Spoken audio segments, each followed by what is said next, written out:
सबसे पहले आपको बताएं कि पीटीआई रहनुमा सलमान अकरम राजा ने असद कैसर और फवाद चौधरी की तरदीद करते हुए कहा है कि पीटीआई और बानी पीटीआई ने यह फैसला किया था कि जीएचक्यू पर एहतजाज होना चाहिए। एक इंटरव्यू में उन्होंने कहा कि जमान पार्क और जुडिशल कॉम्प्लेक्स वाक़यात के बाद पार्टी में मुशावरत के बाद ये तय पाया गया था कि अगर ऐसा दोबारा होता है तो एहतजाज वहीं होगा जहाँ होना चाहिए। पार्टी की इस मुशावरत में बानी पीटीआई भी शामिल थे। उनसे सवाल किया गया कि क्या आप रिपोर्टरों की इस खबर से इत्तफाक करते हैं कि बानी पीटीआई ने जीएचक्यू के बाहर एहतजाज करने का कहा था।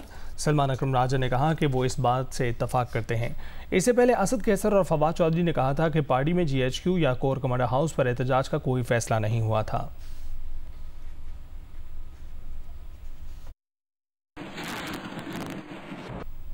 लाहौर हाई कोर्ट ने बानी पीटीआई का 9 मई के 12 मुकदमात में जिस्मानी रिमांड कालअदम करार दे दिया है। अदालत ने बानी पीटीआई की वीडियो लिंक पर हाजिरी का नोटिफिकेशन भी कालअदम करार दे दिया।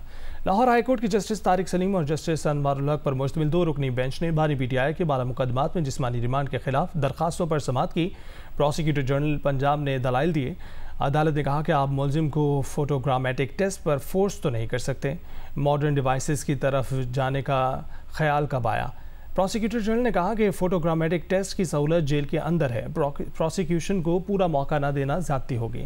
बानी पीटीआई ने जिन मोबाइल फ़ोन से ट्वीट और व्हाट्सएप किए उनकी बरामदगी तफ्तीश के बगैर मुमकिन नहीं है। अदालत ने कहा कि इससे ज़्यादा धमकियाँ जजों को मिलती हैं। तफ्तीशी मुलजिम को कहीं लेकर नहीं जा सकते तो ये मोबाइल बरामद कैसे कराएगा।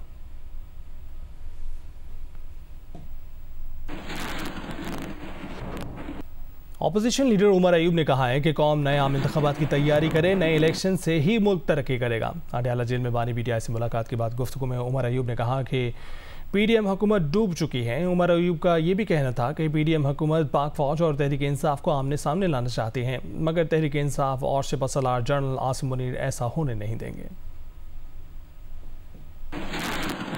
कौम को हम लोग वज़ीर आज़म इमरान खान साहब की तरफ से ये भी पैगाम देना चाहते हैं कि तैयारी करें नए जनरल इलेक्शन की। नए जनरल इलेक्शन होंगे तो मुल्क तरक्की करेगा।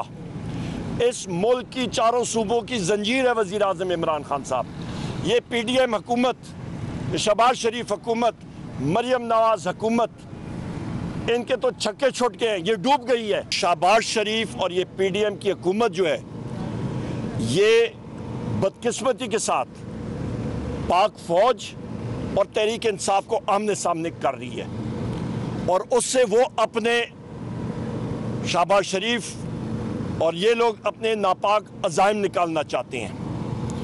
ये इंशाअल्लाह ताला हम कभी नहीं होने देंगे और ना ही सिपहसालार या जनरल आसिम मुनीर ये होने दें। दूसरी जानिब बानी पीटीआई के आर्मी चीफ के नाम पैगाम पर हुकूमती रद्दअमल भी सामने आ गया है। वज़ीर आज़म के सियासी मुशीर राना सनाउल्लाह का कहना है कि फ़ौज, आर्मी चीफ और रियासत के खिलाफ इन लोगों का प्रोपेगेंडा किसी से ढका छुपा नहीं है। इस तरह के बयान से ये सारी चीज़ें भुलाई नहीं जा सकती। ये जाल बुन रहे हैं ताकि कोई रास्ता निकल सके। हमें नज़र आ रहा है कि ये कुछ करने जा रहे हैं या कोशिश करेंगे। जियो न्यूज़ के प्रोग्राम आज शाहज़ेब खानज़ादा के साथ में गुफ्तगू करते हुए उन्होंने कहा कि पीटीआई वाले अपनी निजी महफिलों में कहते हैं कि हमारी बात हो गई है, नवंबर में चीफ जस्टिस बदलते ही इलेक्शन की तैयारी करें। इन चीज़ों को इकट्ठा करके देखें तो पीटीआई की क़यादत की गुफ्तगू पर शक होता है। हमें अलर्ट रहना होगा और इन चीज़ों को मैनेज करना होगा। क्या अचानक सब कुछ बहुत तेज़ी से बदल रहा है? पहले इमरान खान साहब ने 9 मई के हवाले से बयान दिया मगर कहा कि पुरअमन एहतजाज था। आज जनरल आसिम मुनीर को बराह रास्त पैगाम भेजा कि आप लोग यानी हुकूमत फ़ौज को और तहरीक इंसाफ को लड़वाना चाहती है। आर्मी चीफ के खिलाफ, आर्मी के खिलाफ, रियासत के खिलाफ जिस किस्म का प्रोपेगेंडा इन दिनों में भी जारी है, पिछले दिनों में इलेक्शन के बाद भी और उससे पहले भी, 9 मई से पहले और 9 मई के बाद, तो क्या ये बात किसी से ढकी छुपी है या इस एक बयान से या इस तरह की एक बात से जो है ये सारी चीजें जो है ये महव की जा सकती हैं? तो इसलिए इसकी कोई अहमियत नहीं है। हमें ये जरूर नजर आ रहा है कि कि कुछ चीजें जो हैं वो इस अंदाज से की जा रही हैं कि अपने तई तो ये समझते हैं कि इस तरह का एजेंडा जो है वो उसको पूरा कर लेंगे या बुरुएकार ले आएंगे, लेकिन ऐसा हो नहीं सकेगा और ऐसा होने भी नहीं दिया जाएगा। ये एक जाल बुनने की जो है वो कोशिश कर रहे हैं। किसी तरह से इनको को रास्ता मिले तो उसके लिए जो है वो इस किस्म के दाव पेच जो है वो खेलने की कोशिश करेंगे। कि ये तो हमें नजर आ रहा है कि ये कुछ करने की कोशिश कर रहे हैं या कोशिश करेंगे। इतनी निजी महफिलें हैं, उनमें वो कह रहे हैं कि जी हमारी बात हो गई है, नवंबर में जैसे ही चीफ जस्टिस जो है वो तब्दील होगा तो उसके बाद जो है ना वो फिर नए इलेक्शन की आप तैयारी करें। तो ये सारी चीजें जो है ये हमें भी मालूम पड़ रही है। ये दो तीन चीजों को अगर आप इकट्ठा रख के देखें तो फिर उमर अयूब साहब या गौहर खान साहब या असद कैसर साहब जो गुफ्तगू कर रहे हैं ना, उसके ऊपर आपको थोड़ा सा शक पड़ता है, लेकिन कोई यकीन करने वाली बात नहीं है। हमें अलर्ट रहना होगा और हमें इन चीजों को जो है वो फेस करना होगा, इन चीजों को मैनेज करना होगा। अमीर जमात इस्लामी हाफिज नईम ने कहा है कि इस्लामाबाद में पुरअमन धरना होगा। धरने के शुरा रिलीफ के लिए बगैर वापस नहीं जाएंगे। गुजरावाला में खिताब करते हुए हाफिज नईम ने कहा कि लोग अपने घर की चीज़ें बेच कर बिल अदा कर रहे हैं। अवाम IPP से छुटकारा चाहते हैं। जमात इस्लामी 25 करोड़ लोगों का मुकदमा लड़ते हुए इंशाअल्लाह धरना भी देंगे और लोगों को रिलीफ भी दिलवाएंगे इंशाअल्लाह ताला। पूरे मुल्क से काफिले तैयार भी हैं और चलना शुरू भी हो गए हैं और एक तारीखी धरना इस्लामाबाद में होने जा रहा है। मैं इंतज़ामिया से ज़रूर कहना चाहता हूँ कि माजी की तरह वो इस बात को अच्छी तरह जानते हैं कि जमात इस्लामी को किसी भी सूरत में रोका नहीं जा सकता है। हम इन IPPs को जो हमारा खून निचोड़ रही हैं, इनसे छुटकारा चाहते हैं। जमात इस्लामी महंगी बिजली और लाकानूनियत के खिलाफ आज इस्लामाबाद में धरना देगी। धरने के पेश नज़र रेड जोन के दाखिली रास्तों पर कंटेनर पहुंचा दिए गए हैं। कंटेनर सरीना चौक, नादरा और D चौक पर पहुंचाए गए हैं। इस दौरान पंजाब में मुख्तलिफ इलाकों में जमात इस्लामी के कारकुनों की गिरफ्तारियों की भी इतलात हैं। सेक्रेटरी इतला जमात इस्लामी कैसर शरीफ के मुताबिक ज़िला गुजरात के अमीर अंसर महमूद के घर पुलिस ने छापा मारा। लाहौर, विहाड़ी, सरगोदा, हाफिजाबाद, फैसलाबाद और दीगर जगह भी कारकुनों के घरों पर छापे मारे गए हैं। और पंजाब में 3 दिन के लिए दफ़ा 144 लगाकर 26 से 28 जुलाई तक जलसे, जुलूस, रैलियों, धरनों और एहतजाज पर पाबंदी लगा दी गई है। महकमा दाखिला पंजाब ने नोटिफिकेशन जारी कर दिया है। दरमियान महकमा दाखिला के मुताबिक अवामी इज्तिमा दहशतगर्दों के लिए सॉफ्ट टारगेट हो सकता है। पाबंदी दहशतगर्दी के खदशात के पेश नज़र लगाई गई है।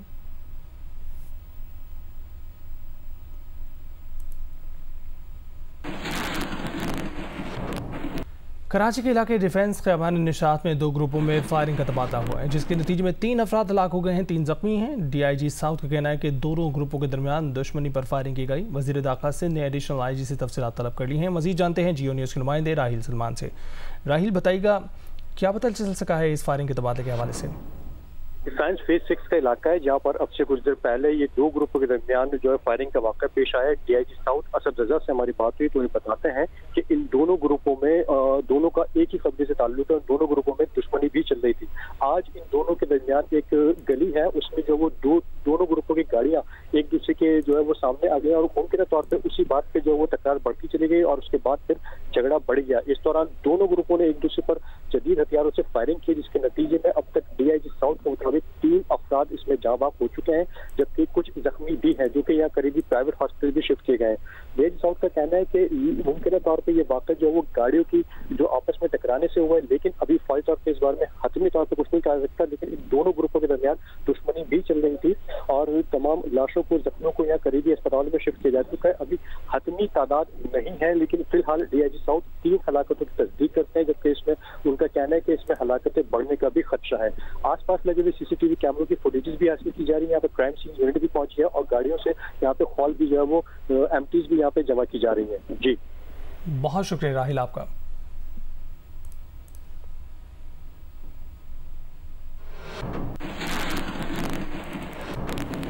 और कराची से मारूफ बिजनेसमैन जुल्फकार अहमद 2 रोज़ कबल लापता हो गए हैं। वो अपने दोस्त के हमरा गाड़ी में जा रहे थे कि डबल कैबिन गाड़ी में सवार अफराद ने उन्हें रोका और दोनों को साथ ले गए। दोस्त को कुछ दूर जाकर छोड़ दिया गया। वाक़े से मुतल्लिक पुलिस ने दरख्वास्त वसूल कर ली है, जबकि अहले खाना ने सिंध हाई कोर्ट में पिटीशन दायर कर दी है। जुल्फ़कार अहमद मकामी मशरूब साज कंपनी के मालिक और मकामी टेक्सटाइल मिल के डायरेक्टर हैं।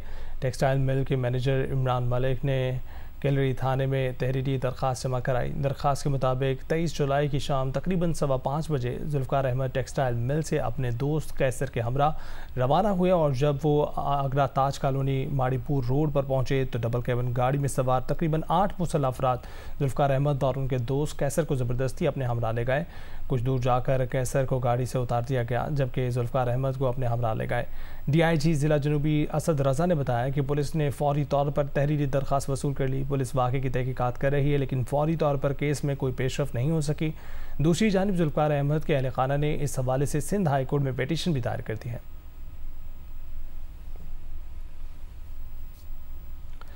ईरान के नौमुंतखब सदर मसूद पेज़ेश्कियान 30 जुलाई को हल्फ उठाएंगे। वज़ीर आज़म शहबाज शरीफ ईरानी सदर की हल्फ बर्दारी तकरीब में शिरकत करेंगे। दफ्तर ख़ारजा के मुताबिक शहबाज शरीफ 30 जुलाई को तकरीब में शिरकत करने तेहरान जाएंगे।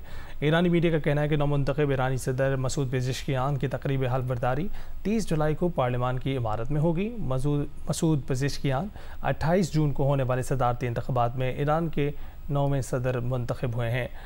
साबिक ईरानी सदर इब्राहिम रईसी की मई में हादसाती मौत के बाद ईरान में कबल अज़ वक्त सदारती इंतख़ाबात हुए हैं। यहाँ आपको बताएं कि इसराइली वज़ीर आज़म बेंयामिन नेतन्याहू ने जिस वक्त अमरीकी कांग्रेस के मुश्तरका इजलास से खिताब किया, उस वक्त कैपिटल हिल के अंदर और बाहर हज़ारों मुजाहिरीन जंगी जराइम और फ़लस्तीनी नस्लकुशी के लिए आलमी अदालत इंसाफ के जारी करदा गिरफ्तारी वारंट के तहत इसराइली वज़ीर आज़म की गिरफ्तारी का मुतालबा करते रहे। बाकी तफसीलात बता रही हैं मुनज़्ज़ा सिद्दीकी।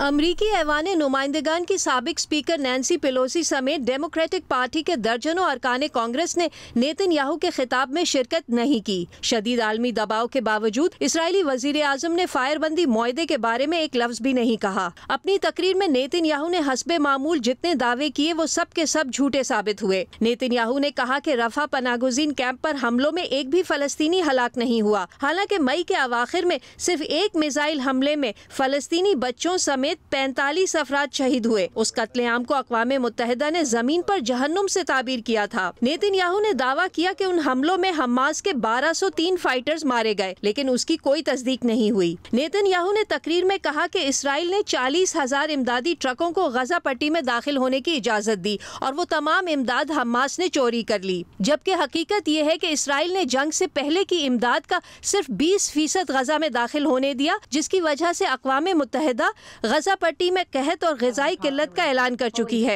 नेतन्याहू ने कहा कि अमरीकी डायरेक्टर ऑफ नेशनल इंटेलिजेंस ने बताया है कि अमरीका में होने वाले इसराइल मुखालिफ मुजाहिरों की फंडिंग ईरान कर रहा है, लेकिन अमरीकी डायरेक्टर ऑफ नेशनल इंटेलिजेंस ने ऐसी किसी फंडिंग की कोई बात ही नहीं की और न ही नेतन्याहू ने इस इल्जाम का कोई सबूत दिया। नेतन्याहू ने यह भी दावा किया कि इसराइली फौज ने फलस्तीनी शहरियों को जानबूझकर हमलों का निशाना नहीं बनाया। हालांकि 7 अक्टूबर के बाद से इसराइली हमलों में 40,000 के करीब फलस्तीनी शहरी शहीद और गजा पट्टी के तकरीबन तमाम 23 लाख अफराद बेघर हो चुके हैं। अमरीकी इंटेलिजेंस जायजों और अक़वाम मुत्तहिदा के मुताबिक गजा पर गिराए गए आधे से ज्यादा अनगाइडेड डंप बॉम्ब्स थे, जिनका मकसद ही बिला तफरीक मौत, तबाही और दहशत फैलाना है। अमरीकी सेनेटर बर्नी सैंडर्स ने भी नेतन्याहू को मुजरिम और झूठा करार दिया है। कहा कि नेतन्याहू के दौरे अमरीका का मकसद अपनी कुर्सी बचाना है।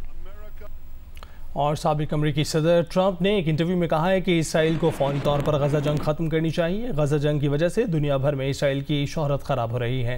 डोनाल्ड ट्रंप ने यरगमालियों की रिहाई का भी मुतालबा किया। कहा कि इसराइल की गजा में जंग बंदी और यरगमालियों की फौरी रिहाई होनी चाहिए। इसराइल को अपने अवामी ताल्लुकात को बेहतर तरीके से मुनज़्ज़म करना होगा। अमरीकी मीडिया के मुताबिक ट्रंप की इसराइली वज़ीर आज़म से मुलाकात कल फ्लोरिडा में तय पाई है।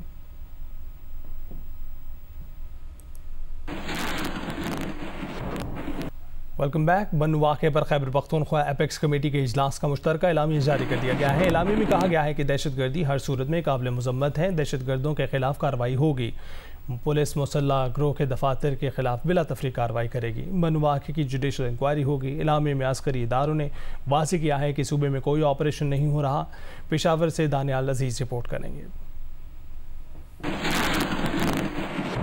खैबर पख्तूनख्वा एपेक्स कमेटी की जानिब से जारी मुश्तरका एलामिया के मुताबिक दहशतगर्द हर सूरत काबिल मजम्मत है, इनके खिलाफ कार्रवाई होगी। वज़ीर आला ने पुलिस को हुक्म दिया है कि मुसल्लह गैर सरकारी शख्स मुलव्विस हो तो उसे गिरफ्तार करके कार्रवाई की जाए, जबकि पुलिस मुसल्लह गिरोह के दफातर के खिलाफ तफरीक कार्रवाई करेगी। एलामिया में कहा गया कि अस्करी इदारों ने वाज़िह किया कि सूबे में कोई ऑपरेशन नहीं हो रहा। दहशतगर्द अनासिर के खिलाफ कार्रवाई पुलिस और CTD करेगी। बॉर्डर के करीब ऐसे इलाकों में जहाँ पुलिस कार्रवाई न कर सके वहाँ फौज की मदद ली जाएगी। मौजूदा नफरी और गाड़ियों से तमाम सूबा व शमूल जुनूबी अजला को तरजीही बुनियादों पर इजाफी मदद फराहम की जाएगी। पुलिस की नई असामियों की तख्लीक में जुनूबी अजला को तरजीह दी जाए। एलामिया के मुताबिक मशकूक इलाकों और मदारिस पर CTD कार्रवाई करेगी। बनू वाक़े की जुडिशल इंक्वायरी होगी। कबायली अजला के अवाम का इन्हिसार तिजारत पर है, जिसके लिए मुख्तलिफ सरहदों पर नकलो हरकत होती है। हर कमिश्नर की सतह पर कमेटियाँ बनाई जाएगी जो किसी भी वाक़े या मसला पर फौरी जरगा बुलाएंगे और काबिल अमल हल ने किसी भी गैर जमहूरी एजेंडे से गुरेज किया जाए से शुहदा के लवाहिकीन की दिल आज़ारी हो। इस दौरान अनासिर ने सरकारी इदारों पर बेजा तनकीद की, जिससे अफसरों और जवानों की दिल आज़ारी हुई। एपेक्स कमेटी की राय में ऐसे रवैये की गुंजाइश नहीं। मोहम्मद दानियाल अजीज़, जियो न्यूज़, पेशावर। बलूचिस्तान के ज़िला होशाब में सिक्योरिटी फोर्सेज ने ऑपरेशन किया है। ISPR के मुताबिक ऑपरेशन के दौरान सिक्योरिटी फोर्सेज की फायरिंग से दहशतगर्द अली जान हलाक और 2 दहशतगर्द जख्मी हुए हैं। हलाक दहशतगर्द अगवा, टारगेट किलिंग और मुतादिद दहशतगर्द कार्रवाइयों में मुलव्विस था। दहशतगर्द के कब्जे से असलहा, गोला बारूद और धमाका खेज मवाद बरामद किया गया है। वज़ीर आज़म की दहशतगर्दों के खिलाफ फ़ौज के कामयाब ऑपरेशन की पजीराई। कहा कि पाकिस्तान को दहशतगर्दी से पाक करने के लिए पूरी कौम अफवाज पाकिस्तान की शाना बशाना है।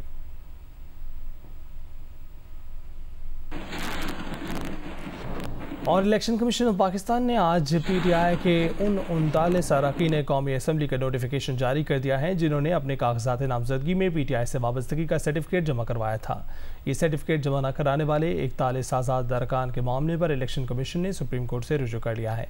अदालत से कहा है कि इलेक्शन कमीशन के रिकॉर्ड में PTI का कोई स्ट्रक्चर मौजूद नहीं है। ऐसा भी कोई रिकॉर्ड नहीं है कि बैरिस्टर गौहर चेयरमैन PTI हैं।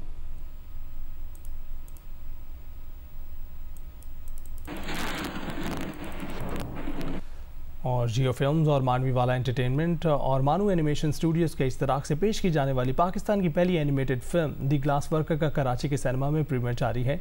एंटरटेनमेंट और दीगर शोबों की मारूफ शख्सियात शरीक हैं। मजीद बता रहे हैं जियो न्यूज़ के नुमाइंदे जमार जोखियो। जी, इस वक्त मौजूद हूँ कराची के मकामी सिनेमा घर में, जहाँ पर द ग्लास वर्कर का आज प्रीमियर मुनक्किद किया जा रहा है। 10 साल की मेहनत के बाद बिलाखिर ये फिल्म जो है वो सिनेमास की जीनत बन चुकी है। फिल्म के डायरेक्टर उस्मान रियाज हमारे साथ मौजूद हैं, उनसे गुफ्तगू करते हैं। द ग्लास वर्कर पाकिस्तान की पहली हैंड ड्रॉन एनिमेटेड फिल्म है और हमने बहुत कोशिश की that we make a quality product. इंशाल्लाह ये कल रिलीज हो जाएगी and let's see what happens. इस फिल्म में और बाकी एनिमेटेड फिल्म्स में क्या फ़र्क है और इंटरनेशनल इस तरह की फिल्म्स पर क्या काम हो रहा है? इस फिल्म में और CG एनिमेटेड फिल्म्स में जो फ़र्क है कि इसमें हर एक फ्रेम जो आप देखेंगे स्क्रीन पे वो हाथ से बनी हुई है, हाथ से बैकग्राउंड पेंट हुआ है। बहुत सारे लोगों ने बहुत मेहनत की है to make this film a reality and I am very very grateful. और मैं चाहता हूँ कि पाकिस्तान इस फिल्म को देख के इंशाल्लाह एंजॉय करें और दूसरों को बताएं एंड लेट्स सी अगेन। यहाँ पर लोगों की एक कसीर तादाद यहाँ पर फिल्म देखने के लिए मौजूद है। जियो फिल्म्स, मांडीवाला एंटरटेनमेंट और मानू एनिमेशन स्टूडियोज़ के इश्तराक से फिल्म यहाँ पर पेश की जा रही है और पाकिस्तान की पहली हैंड ड्रॉन एनिमेटेड फिल्म है। जी, आपको बताएं कि दुनिया की दूसरी बुलंद चोटी केटो की मुहिमजोई के दौरान हलाक हो जाने वाले कोहपेमाओं की याद में बेस कैंप के करीब एक चट्टान का नाम गुल की मेमोरियल रखा गया है। मुहिमजोई के दौरान जान की बाजी हार जाने वाले 100 कोहपेमाओं के नाम की तख्तियाँ और उनके ज़ेर इस्तेमाल अशिया रखे गए हैं। इस मुनफरिद यादगार से मुतल्लिक देखते हैं निसार अब्बास की रिपोर्ट। गिल्की मेमोरियल अमेरिकी कोहपेमा और माहिर अर्जियात के नाम पर रखा गया है, जो 1953 में केटू की मुहिमजोई के दौरान हलाक हुआ था। गिल्की मेमोरियल पर मुहिमजोई के दौरान हलाक होने वाले कोहपेमाओं के नाम की तख्तियां और इनके जेर इस्तेमाल अशिया रखी गई हैं, जबकि दुनिया भर से इन कोहपेमाओं के चाहने वाले उन्हें खराज अकीदत पेश करने के लिए यहाँ आते हैं। We came here to honor Ali Sapara and all the climbers that died in this area. कोहपेमाओं के मुताबिक केटू पर हादसाती अमवात की शरह दीगर पहाड़ों की निस्बत ज्यादा है और मौसर हेली रेस्क्यू सिस्टम डेवलप करके इन अमवात की शरह में नुमाया कमी लाई जा सकती है। साजिद सत्तारा बता रहे थे कि अगर यहाँ पे रेस्क्यू को मौसर बनाया जाए, मजबूत बनाया जाए, तो हम ये अमवात की जो शरह है इसको कम से कम हम कर सकते हैं। और दूसरी बात, इस रीजन के अंदर जो है जिस तरह से हम ये मेमोरी में बैठे हुए, तो यहाँ पे मुख्तलिफ जो लोग यहाँ पे हलाक हुए उनकी याद में यहाँ पे चीजें रखी हुई हैं। हमने रास्ते में देखा कि जो भी रखी हुई मेंबर्स की, अब साजिद के बैक साइड पर जो है वो हड्डियां भी हैं, इंसानी ढांचा है बाकायदा, जो यहाँ पे क्लाइंबर फौत हो गए थे, तो उसका पूरा ढांचा। आज भी बहुत ज्यादा तेज हवा भी चल रही है, तो जरा मुश्किल पेश आ रही है, बेस कैंप से काफी ऊपर आ चुके हैं। तेज हवा में गूंजती लोहे की प्लेटें यहां आने वालों की तवज्जो उन 100 से ज्यादा गुमनाम हीरोज के कारनामों की जानिब मबजूल कराती हैं, जो इस पहाड़ की बुलंदी को शिकस्त देने की आरज़ू लिए हमेशा के लिए इस पहाड़ का हिस्सा बन गए। निसार अब्बास, जियो न्यूज़, K2 बेस कैंप, जिला शिगर। रोज़ चैप्टर फ्लोरल सोसाइटी का कहना है कि फूलों की ज़बान सबसे जुदा और ख़ूबसूरत होती है। जहाँ फूल हों वहाँ खुशबू के काफ़िले उतर आते हैं। फूलों की आराइश की एक दिलकश नुमाइश देखते हैं लाहौर से दुआ मिर्ज़ा की इस रिपोर्ट में।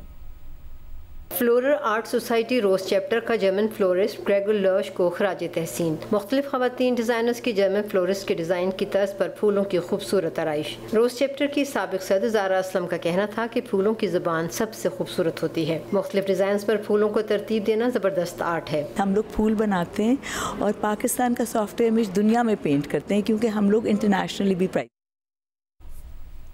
अपडेट करें आपको, कराची के इलाके डिफेंस खैबान निशात में 2 ग्रुपों में फायरिंग का तबादला, जिसके नतीजे में 3 अफराद हलाक, 3 जख्मी हुए हैं। इस पर बात करने के लिए हमारे साथ मौजूद हैं वज़ीर दाखिला सिंध ज़िया लंजार। ज़िया साहब, बताइएगा इस वाक़े की क्या तफसीलात है आपके पास? हाँ, इस वाक़े की तफसीलात तो ये हैं कि ये कोई बुक्टी कबीले का आपस में कोई पुराना तकरार है पीछे से बलोचिस्तान से।